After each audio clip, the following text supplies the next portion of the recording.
Et salut, salut! On est le 1er janvier, donc c'est le moment de se souhaiter la bonne année et puis tout ce qu'on peut avoir comme vœu pour la période à venir. Euh, Ça me fait penser à une citation de Philippe Geluck que j'ai lue il n'y a pas très longtemps qui disait que plutôt que se fêter souhaiter une bonne année, il vaut mieux se souhaiter une bonne vie, comme ça on a à le faire qu'une fois et puis finalement c'est bien plus optimiste comme façon de faire. Mais bon, les vœux c'est comme ça. On va se souhaiter une excellente année à venir avec plein de choses à réaliser. Et cette période-là, c'est le truc des résolutions de nouvelle année. Je ne vais pas trop en rentrer dans le débat de savoir si avoir des résolutions de nouvel an, c'est une mode ou une mauvaise chose. On sait juste que c'est souvent très difficile à tenir.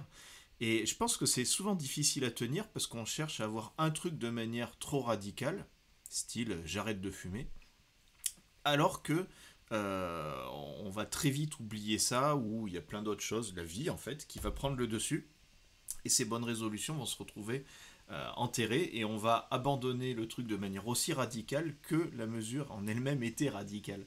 Là, je voudrais te présenter un petit peu une autre façon de voir les choses, qui est non pas d'avoir une ou deux résolutions, mais plutôt un ensemble de choses qui vont nous permettre de se projeter sur une vie équilibrée qui repose sur plusieurs pieds. Je dis souvent que quand on a une table ou une chaise, il n'y a pas qu'un seul pied, il y en a trois ou quatre, ou plus si c'est plus grand, mais on a besoin de se consolider sur différents grands socles qui représentent en fait tout simplement les grands aspects de notre vie. Et surtout un moyen pour pas oublier ces objectifs qu'on a. Moi, je trouve ce serait très bête d'oublier tout au long de l'année les objectifs qu'on a au cours du début d'année. Parce que cette période début d'année, si on fait des résolutions à ce moment-là, c'est pas pour rien, c'est qu'elle est quand même clé.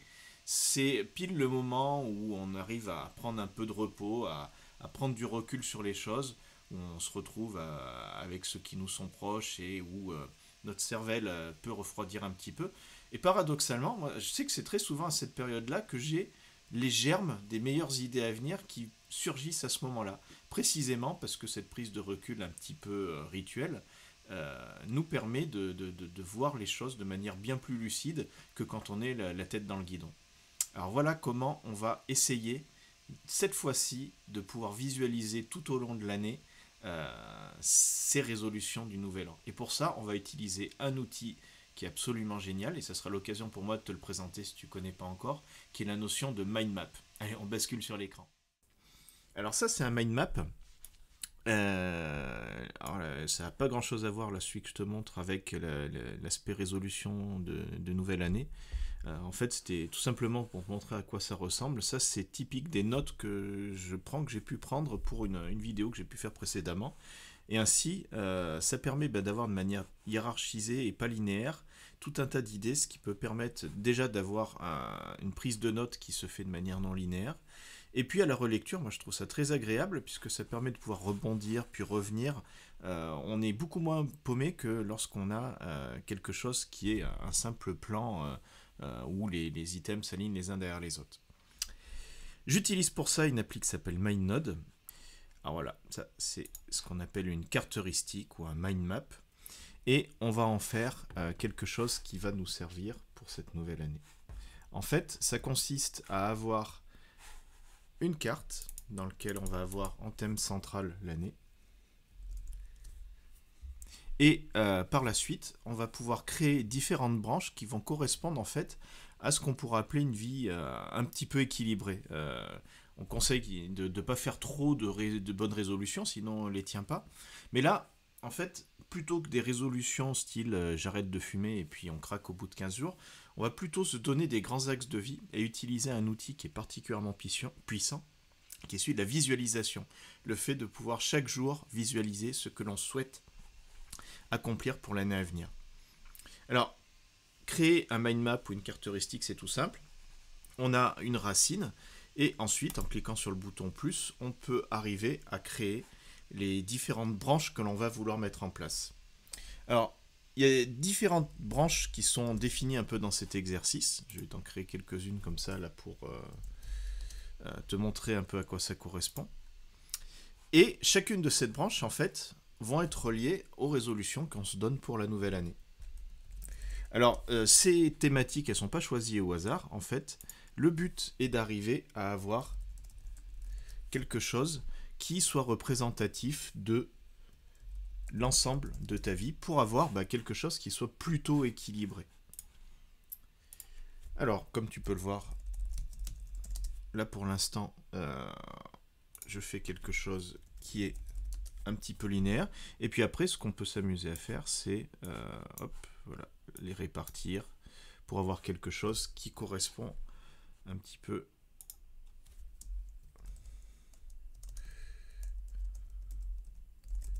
Ces 8 thématiques, en fait, qu'on va un petit peu détailler, seront les 8 pendants de la vie que tu souhaites avoir pour l'année à venir.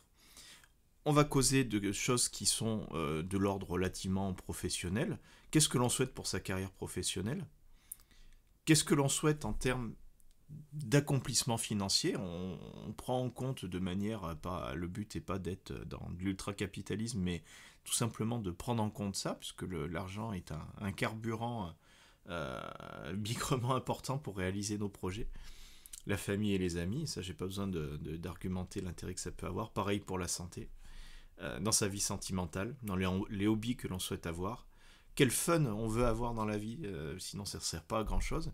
Et puis on va pas parler de religion, mais on va parler quand même de spiritualité, qui est un aspect particulièrement prenant pour avoir quelque chose d'équilibré. On n'a pas besoin de croire en quoi que ce soit, mais ne serait-ce que de croire en soi et de croire à ce qu'on peut avoir en son fort intérieur est quelque chose d'important. Alors, si je donne par exemple, je vais mettre quelques éléments, je ne vais pas raconter toute ma vie, mais quelques éléments qui vont, je l'espère, ponctionner de ma vie sur 2020. Alors, au niveau carrière, oui, je sais que j'ai pas beaucoup d'espace. Ça va être par exemple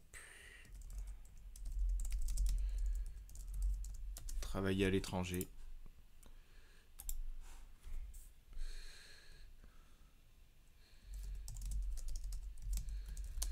Je mets quelques éléments comme ça. On peut redétailler, mais le but n'est pas d'être très précis.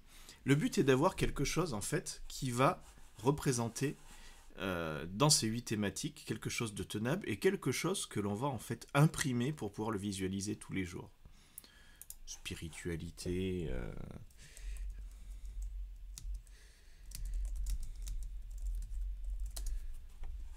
On va être sur ce genre de choses.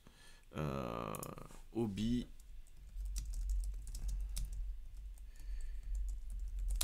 Ce plan-là, en fait, une fois que tu l'auras mis au point, alors le but n'est pas de forcément tout cracher le premier jet, mais on peut le faire en quelques temps. Le but est d'imprimer cette feuille et d'utiliser la force de visualisation d'une mind map pour la visualiser au quotidien. Moi, ce que je fais, en fait, c'est qu'une telle mind map, je l'imprime donc et je l'accroche à un endroit que je visualise tous les jours. Moi, j'ai un endroit sur mon bureau qui est dédié en fait à l'affichage.